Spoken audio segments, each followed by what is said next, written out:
দর্শক স্বাগত জানাচ্ছি যমুনা টেলিভিশনের নিয়মিত আয়োজন প্রবাসী বাংলাদেশে। বিশ্বের বিভিন্ন প্রান্তে থাকা প্রবাসীদের খবর নিয়ে আপনাদের সাথে আছি আমি আহমেদ রেজা।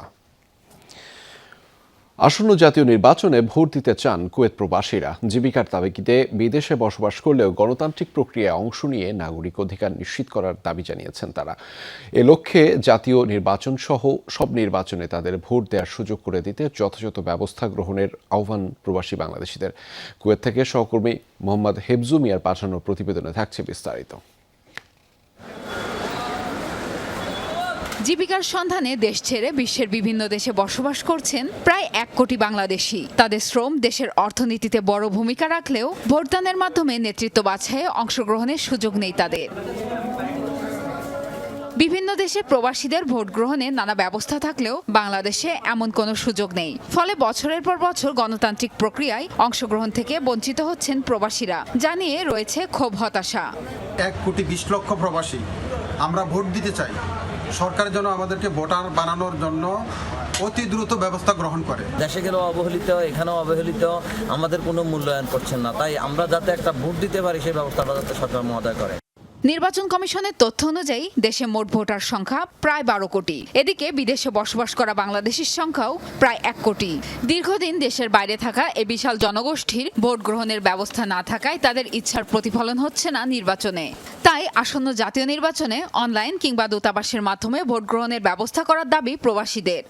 যেহেতু আমরা দেশের বাইরে থাকি, আমার সরকারের কাছে দাবি 1,20,00,000 প্রবাসীর পক্ষ থেকে আমাদেরকে যেন প্রবাস থেকে অনলাইনের মাধ্যমে অথবা দূতাবাসের মাধ্যমে জাতীয় নির্বাচনের ভোট দেওয়ার জন্য ব্যবস্থা করে। গণতান্ত্রিক প্রক্রিয়ায় অংশগ্রহণের মাধ্যমে প্রবাসীদের ইচ্ছার প্রতিফলন হলে রেমিটেন্সের প্রবাহ আরও বাড়বে বলে মনে করছেন সংশ্লিষ্টরা। প্রিয়াঙ্কা চক্রবর্তী, যমুনা নিউজ। সরকারি ব্যবস্থাপনায় বিনা খরচে প্রবাসী বাংলাদেশিদের মরদেহ দেশে পাঠাতে সব রকম ব্যবস্থা করবে সরকার। বাহরাইন সফরে গিয়ে প্রবাসীদের এই আশ্বাস দিয়েছেন প্রবাসী কল্যাণ ও বৈদেশিক কর্মসংস্থান মন্ত্রী ইমরান আহমদ। শুক্রবার রাজধানী মানামা রেডিসন ব্লু হোটেলে প্রবাসীদের সাথে মতবিনিময় সভায় অংশ নেন মন্ত্রী। বলেন, কোনো বাংলাদেশি মারা গেলে দূতাবাসের মাধ্যমে দ্রুত মরদেহ দেশে পাঠানোর ব্যবস্থা করা হবে। বাহরাইনে প্রবাসীদের বৈধ পথে রেমিটেন্স পাঠানোর আহ্বান জানিয়েছেন তিনি। বলেন, বৈধ পথে রেমিটেন্স পাঠালে মিলবে 5% প্রণোদনা। মতবিনিময় সভায় সভাপতিত্ব করেন দূতাবাসের charge d'affaires AKM Mohiuddin Kayes এবং পরিচালনা করেন শ্রম সচিব মাহফুজুর রহমান। সভায় বিশেষ অতিথি ছিলেন ডক্টর আহমেদ মুনিরুজ সালেহিন, মোহাম্মদ হামিদুর রহমান, ডক্টর মোহাম্মদ নজরুল ইসলাম। আরও উপস্থিত ছিলেন ইলিয়াসুর রহমান, মোহাম্মদ তাসির উদ্দিন সহ দূতাবাসের কর্মকর্তা, কর্মচারী, সাংবাদিক এবং বাংলাদেশ কমিউনিটির নেতারা। বিএনপি লেবানন শাখার সদ্য ঘোষিত কমিটি বিলুপ্তির দাবিতে প্রতিবাদ সভা করেছে প্রবাসী বাংলাদেশিরা। রোববার বিএনপি লেবানন শাখার তৃণমূল নেতাকর্মীরা করেছে এই আয়োজন। বক্তারা সদ্য ঘোষিত কমিটি বিলুপ্ত করে বিগত দিনের ত্যাগী ও তৃণমূল নেতাকর্মীদের সমন্বয়ে নতুন কমিটি ঘোষণার জোরালো দাবি জানিয়েছেন। সভায় লেবানন বিএনপির সকল স্তরের নেতৃবৃন্দ উপস্থিত ছিলেন। হাবিবুর রহমানের সভাপতিত্বে আয়োজন সঞ্চালনা করেন শিহাবুদ্দিন। বক্তব্য দেন মুন্নি খন্দকার, আলী আহমেদ, আমজাদ হোসেন, ইমরান নাসির, সুমন আহমেদ, শিহাবুদ্দিন ও আমির হোসেন সহ আরও অনেক নেতৃবৃন্দ। গাজায় ইসরায়েলের আগ্রাসী আচরণ বাড়ছেই। উপত্যকার সর্বত্র চলছে ভয়াবহ হামলা।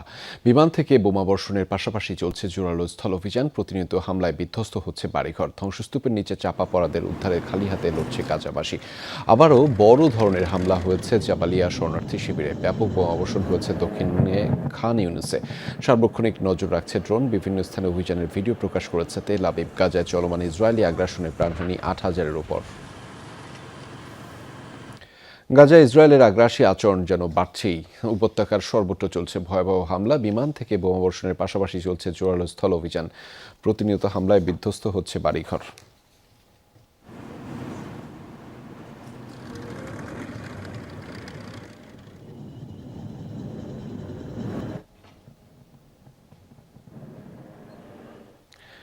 গাজা উপত্যকায় ইসরায়েলের সর্বাত্মক অভিযান শুরুর পর চলছে নানা জল্পনা। কি হবে হামাসের বিরুদ্ধে সর্বশক্তি প্রয়োগের ফলাফল? এই পদক্ষেপকে ভুল সিদ্ধান্ত হিসেবে আখ্যা দিচ্ছেন অনেক বিশ্লেষক। শঙ্কা, দুপক্ষের জন্য সমান রক্তক্ষয়ী হবে ইসরায়েলের স্থল অভিযান। দীর্ঘমেয়াদেও নিজেদের নিরাপত্তাকে হুমকির মুখে ফেলল নেতানিয়াহু প্রশাসন, এমন ধারণাও করছেন কেউ কেউ। হামাসকে নির্মূলের টার্গেটে অবরুদ্ধ গাজা উপত্যকায় বৃহৎ পরিসরে স্থল অভিযান শুরু করেছে ইসরায়েলি সেনাবাহিনী। এর মধ্য দিয়ে চলমান সংঘাত দ্বিতীয় ধাপে প্রবেশের কথা নিশ্চিত করেছে নেতানিয়াহু প্রশাসন। কিন্তু কি হতে যাচ্ছে এই অভিযানের পরিণতি? তেল আবিবের লক্ষ্য অর্জন নাকি হামাসের কৌশলগত বিজয়, তা নিয়ে চলছে চুলচেরা বিশ্লেষণ। বিশ্লেষকরা বলছেন, অবরুদ্ধ অঞ্চলটিতে বিশ্বের অন্যতম সামরিক শক্তিধর দেশটির এই স্থল আগ্রাসন মোটেই একপাক্ষিক হচ্ছে না। একাধিক এলাকায় হামাসের পক্ষ থেকে পাল্টা প্রতিরোধের কথা স্বীকারও করেছে ইসরায়েলি সেনাবাহিনী। রকেট ছুড়ে হামাস যোদ্ধারা ধ্বংস করছে দখলদারদের ট্যাঙ্ক। গাজায় হামাসের সবচেয়ে বড় শক্তির জায়গা দুর্ভেদ্য ভূগর্ভস্থ টানেল। ফলে রকেট হামলা কিংবা পদাতিক বাহিনীর আগ্রাসন হামাসকে মোকাবেলায় খুব বেশি উপকারে আসছে না। তাই অসম শক্তির লড়াই হলেও যুদ্ধে ইসরায়েলের লক্ষ্য অর্জন কোনোভাবেই সহজ হবে না। চলমান সংঘাত এবং আঞ্চলিক পরিস্থিতি বিবেচনায় স্থল অভিযানের এই সিদ্ধান্তকে ভুল হিসেবেও আখ্যা দিচ্ছেন অনেক বিশ্লেষক। বলছেন, এর মধ্য দিয়ে দীর্ঘমেয়াদে ইসরায়েলের নিরাপত্তাকে হুমকির মুখে ফেলল নেতানিয়াহু প্রশাসন, যা 9/11-এর মতো পরিণতি বয়ে আনতে পারে বলেও শঙ্কা তাদের। বলা হচ্ছে, ফিলিস্তিনের স্বাধীনতাকামী সংগঠনটির নিখুঁত রণপরিকল্পনা আর জোরালো শক্তিমত্তা দৃশ্যপটে আমূল পরিবর্তন এনেছে। তাই গাজায় স্থল অভিযানে হামাসকে পুরোপুরি নির্মূল সম্ভব হবে না বলেই দাবি ক্রমশ জোরালো হচ্ছে। প্রিয়াঙ্কা চক্রবর্তী, যমুনা নিউজ। ফিলিস্তিনে ইসরায়েলি বর্বরতার প্রতিবাদে দেশে দেশে অব্যাহত রয়েছে বিক্ষোভ। নিরীহ ফিলিস্তিনিদের অধিকার নিশ্চিতের দাবিতে বিশ্বজুড়ে রাস্তায় নেমেছেন লাখ লাখ মানুষ। শনিবারও ফিলিস্তিনের সমর্থনে বড় ধরনের বিক্ষোভ হয়েছে লন্ডনে। ফিলিস্তিনের পতাকা, মৃত শিশুর কুশপুত্তলিকা হাতে রাস্তায় নামেন লাখ লাখ মানুষ। ইসরায়েল বিরোধী স্লোগানে উত্তাল হয়ে ওঠে রাজপথ। বিক্ষোভকারীরা আগ্রাসনে বন্ধে তেল আবিবকে চাপ দেওয়ার আহ্বান জানিয়েছেন সরকারের প্রতি। অপ্রীতিকর ঘটনা এড়াতে শহরের বিভিন্ন স্থানে মোতায়েন ছিল প্রায় 2000 পুলিশ। এদিকে স্পেনের মাদ্রিদেও বিশাল সমাবেশ হয় ফিলিস্তিনের পক্ষে। এটা যুদ্ধ নয়, গণহত্যা, এমন স্লোগানে মিছিল করেন বিক্ষোভকারীরা। বলেন, ইসরায়েলি বাহিনী গাজায় যা করছে তা লজ্জাজনক। বিশ্বজুড়ে সবাইকে আরও সুগঠিত হওয়ার প্রতিবাদ করতে আহ্বান জানিয়েছেন তারা। গাজার সমর্থনে লেবাননেও রাস্তায় নামে হাজার হাজার মানুষ। ফিলিস্তিনিদের পতাকা হাতে ইসরায়েল বিরোধী স্লোগানে উত্তাল হয় রাজধানী বৈরুতের সড়ক। দাবি তোলা হয় দ্রুত ফিলিস্তিনিদের স্বাধীনতা নিশ্চিতের। তীব্র নিন্দা জানানো হয় ইসরায়েলি বর্বরতার।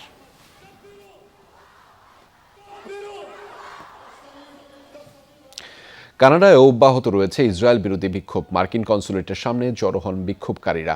গাজায় ইসরায়েলি আগ্রাসনকে গণহত্যা আখ্যা দিয়ে তেল আবিবকে সহযোগিতা দেয়া বন্ধ করতে কানাডা আর মার্কিন কর্তৃপক্ষের প্রতি আহ্বান জানিয়েছেন তারা। প্রতিবাদে যোগ দেন ইহুদিরাও। ধর্মের নাম দিয়ে চালানো গণহত্যার তীব্র নিন্দা জানিয়েছেন তারা। ভারতে 2 যাত্রীবাহী ট্রেনের সংঘর্ষে প্রাণহানি বেড়ে দাঁড়িয়েছে 13 জনে। অন্ধ্রপ্রদেশের দুর্ঘটনায় আহত অর্ধশতাধিক। রোববার স্থানীয় সময় সন্ধ্যা 7টার দিকে ঘটে এই দুর্ঘটনা। এতে গুরুতর আহত 30 জনের কাছাকাছি। কর্তৃপক্ষ জানিয়েছে, আলামান্দা কনকাটাপল্লির স্টেশনে দাঁড়িয়ে থাকা যাত্রীবাহী ট্রেনকে ধাক্কা দেয় পালাসা নামের আরেকটি ট্রেন। এতে দাঁড়িয়ে থাকা ট্রেনটির 4টি বগি লাইনচ্যুত হয়ে উল্টে যায়। ঘটে হতাহতের ঘটনা।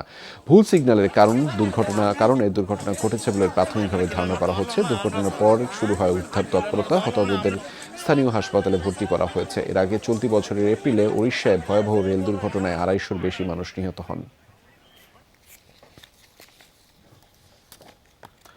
দর্শক, এই ছিল প্রবাসী বাংলাদেশের আয়োজনে। এতক্ষণ আমাদের সাথে থাকার জন্য সবাইকে ধন্যবাদ।